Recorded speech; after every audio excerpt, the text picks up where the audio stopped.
வணக்கம் இறைவா, வணக்கம் செல்வங்களே, வணக்கங்கள்.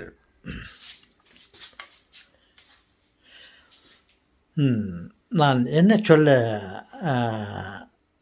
விரும்புகிறேன், நினைக்கிறேன் என்றால், நீங்கள் வெளிச்சத்தை வணங்குங்கள். சூரிய நமஸ்காரம் செய்யுங்கள். வெளிச்சம் என்பது பிரதானமான ஒரு படைப்பு. இருளை விடுங்கள், அது எப்போதும் இருக்கிறது. அந்த இருளையும் அகற்றக்கூடிய சக்தி வெளிச்சத்திற்கு இருக்கிறது. அதனால் அந்த வெளிச்சத்தை நீங்கள் வணங்குங்கள் என்றால் மதியுங்கள், பூஜியுங்கள். தாத்தா, என்ன தாத்தா நீங்கள் அப்படி பேசுகிறீங்க?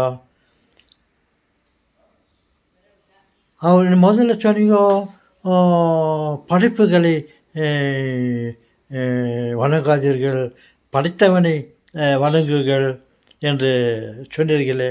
இப்போது வெளிச்சத்தை, ஒளியை வணங்குகள் என்று சொல்லுகிறீர்களே தாத்தா. ஆம் சொல்வாங்களே, ஒளி மிகவும் சிறப்பானது. இறைவனே சொல்லியிருக்கிறார், நான் ஒளியாக இருக்கிறேன் என்று.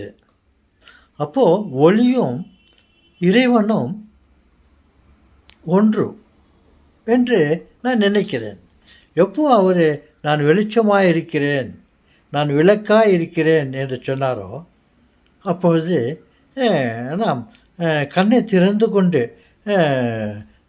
வெளிச்சத்தை வணங்கலாம் என்று நினைக்கிறேன். உங்கள் கருத்து என்னவோ பார்க்கலாம். ஓகே செல்வங்களே. ஏனென்றால் நான் எதற்காக இதை சொன்னேன் என்றால், ஜீசஸ் டோல்டு, நான் வெளிச்சமாக இருக்கிறேன், நான் ஒளியாக இருக்கிறேன் என்று சொன்னார் இல்லை. அதனால் நாம் ஒளியை வணங்கலாமா என்று நினைக்கிறேன்.